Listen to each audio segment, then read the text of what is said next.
Thank you, ladies and gentlemen. Welcome once again to the Business Today India at 100 conclave, where we want to discuss an issue which is critical in a way to what India's future will look like. The center-state equation, particularly on financial issues. And we've got two very fine guests joining us and eminently suited to discuss this issue. N.K. Singh is former chairperson of the 15th Finance Commission, and Hasib Drabu has been former finance minister of Jammu and Kashmir and someone who's been deeply involved in issues of fiscal autonomy of states. So give them a big hand, ladies and gentlemen, as they join us on the show. We ended our last session, Mr. Singh, by talking to Montek Singh Ahluwalia, who suggested at the end that one of the challenges for the Modi government, or indeed any government, is to ensure greater fiscal autonomy for the states and the over-centralization where Delhi knows best. We are a country of 1.5 billion people, 28 states, several union territories. How do we actually empower the states fiscally? Have we gone exactly in the opposite direction in the last decade of over-centralization rather than greater fiscal autonomy? Well, thank you very much, Rajdeep, and thank you for this opportunity to be with my old friend Hasib. We have worked together in multiple ways and exchanged ideas. Thank you for that provocative question, Rajdeep. The answer, I would make two broad comments. First and foremost, fiscal autonomy is embedded in our Constitution. So, it is Article 280 of the Constitution, which guarantees the devolution of financial powers, and then there are other kinds of features, including the amendments which were introduced much later, for empowering the urban local bodies, the municipalities, and the panchayats. So in a sense, Rajdeep, if I may say so, it's nothing new. We need to invent nothing new. We need to implement the letter and spirit of what is prescribed under the Constitution of India. Now the issue, therefore, which you raise is whether this needs a recalibration or a fresh look, because there are many things which have taken place, many amendments have taken place, and I think that some of it is work in progress. So I don't know, Rajdeep, whether you would like to follow up on that, or there is any specific issue which you would like me to Let me follow up on that for a moment. Please. Recommendations from the 14th and 15th Finance Commission suggested 42% and 41% of net tax revenue for states.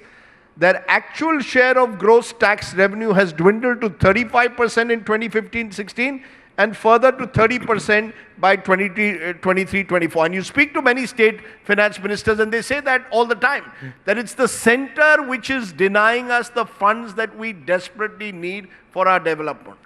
Well, Rajdeep, let me give you a short answer to a question which is very complex. Let me say that the states are not wrong.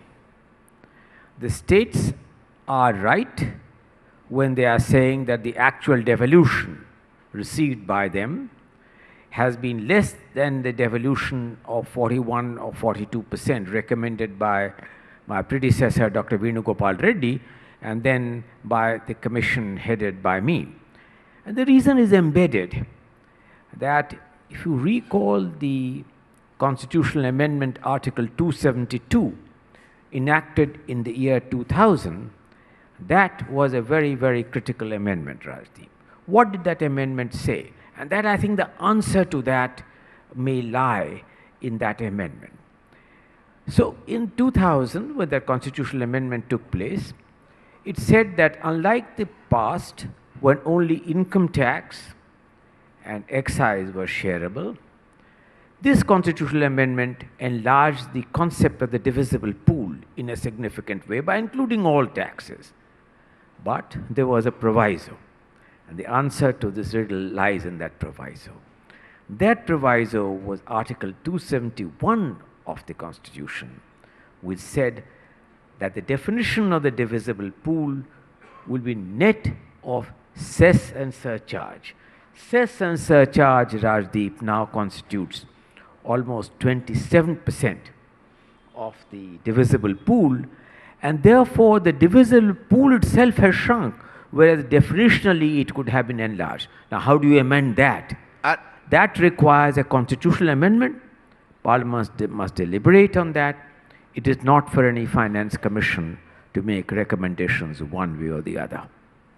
Haseeb Rabu, you have a smile on your face as you were listening to N.K. Singh speak there. Give us the practical reality that exists on the ground. Are state finance ministers right when they say that their fiscal autonomy has shrunk considerably?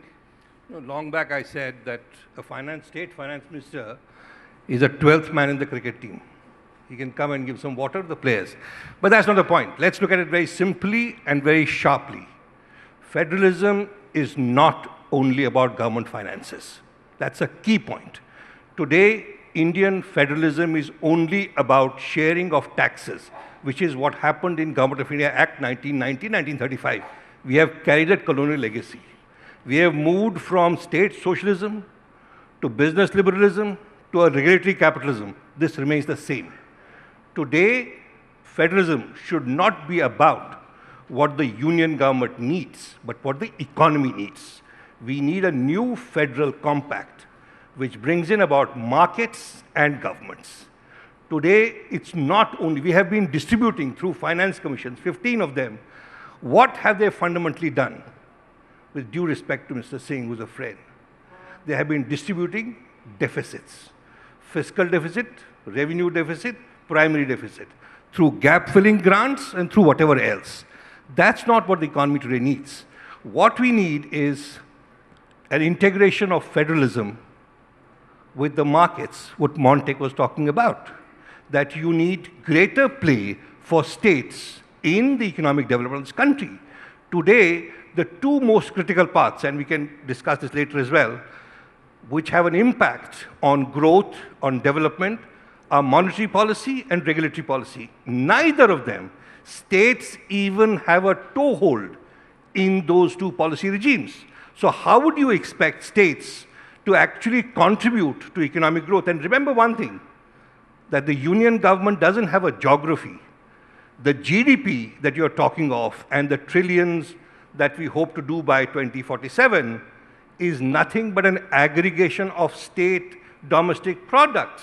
So let us empower the states, allow them the flexibility to grow, to decide in the diversity of their development, and then you talk about federalism in that form rather than restricting it to Article 272 or a share of taxes from 42 to 47. No, but let me flip what you just said, Haseeb.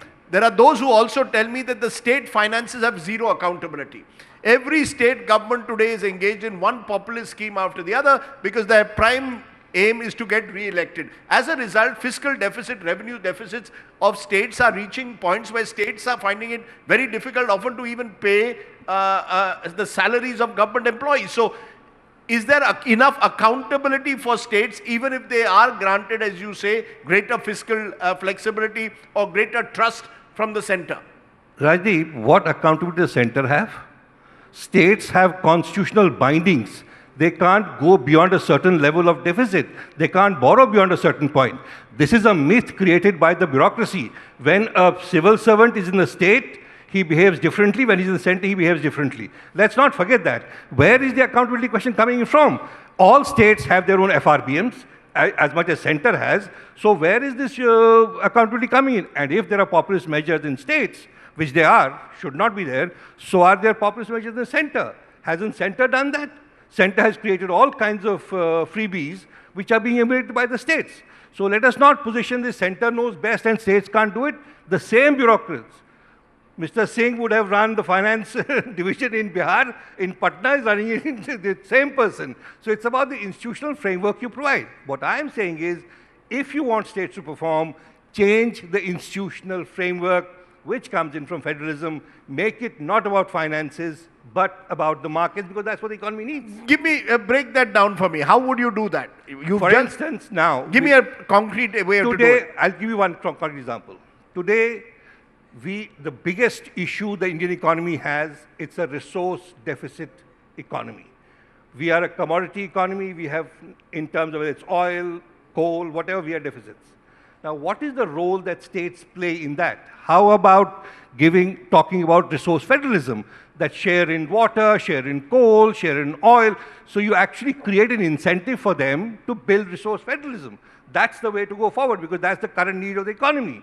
So we have no place, states have no role in that entire resource federalism of the country. You know, taking up from what Hasib said, I remember speaking to the Karnataka Chief Minister, Mr. Siddaramaiah, a few months ago, and he was fuming because he claimed that, look, Karnataka's finances or revenues that Karnataka earns are going to, in a way, finance states of the eastern seaboard or northern India, which have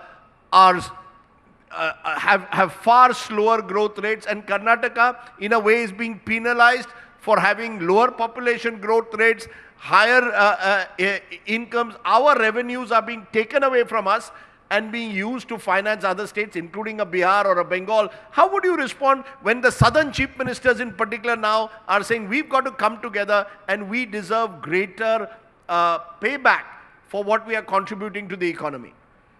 So, Rajdeep, let me make 3 comments. First and foremost, I agree with Hasib that we need to go back to the drawing board on the Constitution. Namely, what is that drawing board? The drawing board basically, Rajdeep, tells you that the 7th schedule of the Indian Constitution, which is central, has 3 lists. List part, he knows that very well. List 1, 2, and 3. The one which is the exclusive responsibility of the union, second, which is exclusive responsibility of the states, and the third, which is the concurrent list. In practice, where I agree with Hasib, is that over a period of time, this list has got cluttered up.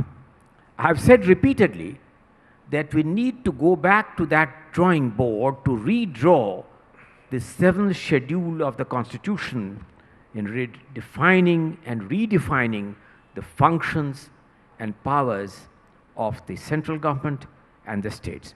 But I have given lectures and written extensively about revisiting the 7th schedule, which is the important thing. Now to your sharp question. Rajdeep, the question is deeper. The question is more fundamental. The question is this: as we make progress, one of the things which we have to confront is the asymmetry between economic power and political power. States which are doing exceedingly well in terms of their economic development are also states which have managed their demography much better. States where per capita income is low have yet to get a full handle on demographic management. This is the reality of the asymmetry between political power, represented by the population and demography, and the economic power, represented by much higher rates of economic growth. And this asymmetry would need to be resolved. How did I resolve it? By not kicking the can down the states.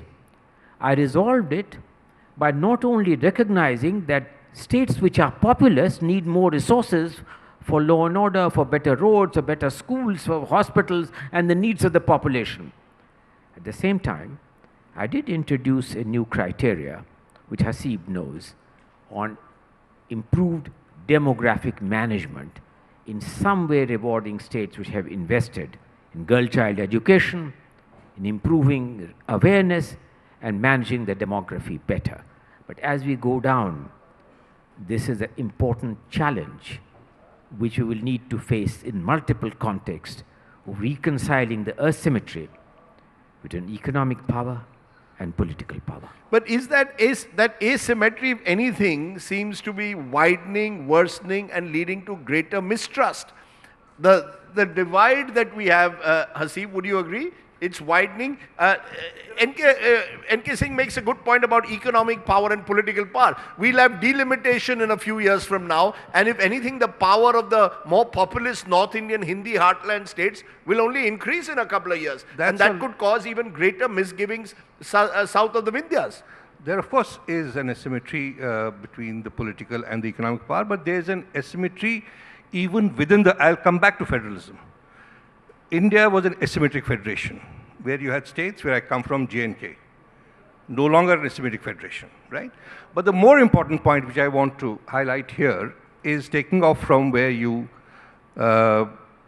referred to the Karnataka Chief Minister. Now, why is it that for the last 75 years, we see federalism only as a vertical federalism? Center to states. How about lateral federalism? States with states. Now, you must provide for it. I was a part of the 10th Finance Commission way back in the 1990s, and we went to Maharashtra. And Maharashtra's whole point was, why am I doing all this? What do I get out of all this? You know, I don't need any deficit grants. I don't need any revenue deficit grants. Why am I even a part of this federation? You know, you guys are fleecing of me. Now, this is becoming more, it's getting articulated more in the south. Now, it will have political ramifications, right? And of course, when you look at two things, basically what you're talking about, delimitation, it's about resources and representation. Resources, states are not, southern states are not getting as much as they ought to. Representation will change when you do delimitation. But how about bringing in participating between states, that states must start engaging with each other rather than only with the center. Now, that is the way forward. Move away from vertical federalism to lateral federalism. Yeah, that's an interesting, yes. Can I make a quick comment? Haseeb, you will recall, since you have held important positions, that India is a federation and not a confederation.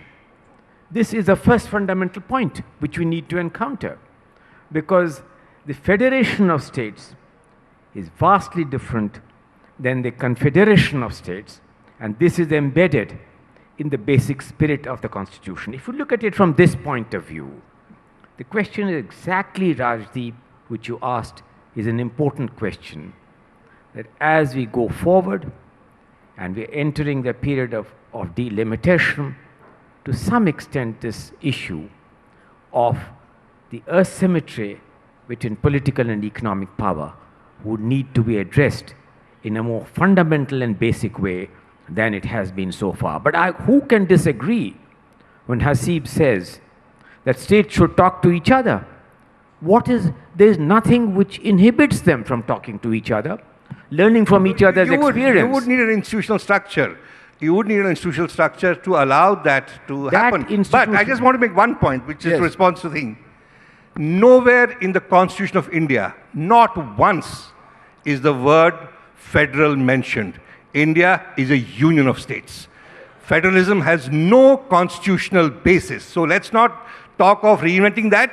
So it's not about federation versus confederation. All I was saying is, apart from vertical federalism, is there bigger play to institutionalize lateral federalism, even in policy-making terms? Reserve Bank of India runs monetary policy. They have 4 boards. The 4 boards never meet. You could start looking at regional policy, monetary policy, because inflation rates are different, levels of development are different. So you will have a different ambit of federalism is what I'm talking about. But you see, when Prime Minister Modi came to power in 2014, and it was interesting because he'd come to power as a Chief Minister of a state. He spoke in his very first Independence Day address about cooperative federalism. Now, 10 years, 11 years, I keep hearing double engine. And many of the opposition-ruled states feel double engine means that cooperative federalism has resulted now in discriminatory federalism. That if I'm an opposition-ruled state, I lose out. If I'm a BJP-ruled state, I will be rewarded. That's the level of mistrust. That mistrust, I mean, the Planning Commission was among the first decisions this government took to abolish. Now you go to the Niti Aayog, with due regard to a former chairperson who was here, many believe Niti Aayog is little more than a talking shop. So, I ask you, what are the institutional structures being put in to ensure that this country will have genuine cooperative or competitive federalism? So I think that, Rajdeep, one of the things that I'm sure Haseeb will support is that following the, yes, I agree with you, by the way, Haseeb, that it's a union of states where the only principle is that the union is indestructible by the definition, but the parts which constitute the union are malleable depending on creation of more states or abridging them in some manner. But the union of states, the union is indestructible. Now, you know, to this Cooperative federalism, how do you actually promote it? Now, cooperative federalism, there is, Rajdeep, a provision following the Sarkaria Commission report, with which Haseeb would be very familiar with, which created the institution of the Center State Council. The Center State Council is a body which I think needs to be empowered, needs to become more purposive, and it is a constitutional forum for engaging the states with each other and engaging them constantly with the central government. The Planning Commission was not and never intended to be a constitutional body. It was an extra constitutional authority. I have worked in the Planning Commission. So is the gentleman who has come just before me, Montague. But the Planning Commission, unlike the Planning Commission, the Center State Council is a regular constitutional body. We need to empower them, make it more purposive, and make it more engaging. You know, an institutional structure, because we are holding this discussion on a day when Tamil Nadu has just announced that they are walking out of the national education policy and going to have their own national education policy. So the mistrust is getting deeper by the year, by the month. So one of the things that Rajiv put, since I was a part of it as the state finance minister, I see the GST Council as an institution of federalism. Now, remember, 30 states coming together, drafting on the fly, arriving at a consensus, and it was seen as a huge thing for federalism. So if you can create institutions like the GST Council, where states like Manipur and JK got a voice to see how their taxation could be aligned to the national levels, is something that going forward is required. So you could have regional councils, you could have the national councils in which states have a place to sit on the table. Today, in regulatory, name one regulator in this country, one regulator, where the state government has a role to play. And more so, in the last 2 years, every single regulator in this country is headed by a civil servant of the IAS. The bureaucratic capture of regulatory policy in this country is amazing. You want to respond as a long-serving bureaucrat? Let me say that I think that we have often understood, when you were finance minister, so to say, Haseeb, much before you made your forays as a good journalist, you would have recognized that the maximum progress can take place when there is a meaningful compact between those who understand the wisdom of governance with those whose arms you depend for implementation. I think the working constructive relationship, but there can be no disagreements with you that GST Council is a good example. This example could be replicated in other ways, but I come back to something which you do not seem to recognize adequately, Haseeb, that you cannot do all this without revisiting the basic 7th schedule of the Constitution. You need to go back to the drawing board. Till you do not go back to the drawing board, giving states the authority to shape monetary policy is something which is a total disregard of the 7th schedule, list A. Let me end by asking you, therefore, Asif Drabu, do you believe the inequities will rise come 2047 between states, inter se, that you will have some states which are progressing at economic growth rates much faster than the other, and therefore the inequalities will widen? A quick response. Without doubt, there's no question about it. So by 2047, things will even... Inter se, state, across states, of course, without doubt. Not just across states, across regions, you'll see Western versus Eastern, Southern versus North. You will see that kind of a thing happen for sure. And that therefore becomes one of the major challenges in building a Viksit Bharat. N.K. Singh, Haseeb Drabu, for debating and dialoguing on an issue of enormous importance. Appreciate you joining us here at the India Today BT Conclave at 100. Thank you very much. Ladies and gentlemen, give them a very big hand. Much, Mr. Singh, and thank you so much, Mr. Drabu, and thank you so much, Rajdeep. May I please invite on stage Mr. Siddharth Zarabi to please present a token of appreciation to both our guests. A warm round of applause, ladies and gentlemen, for that very engaging session. Thank you so much.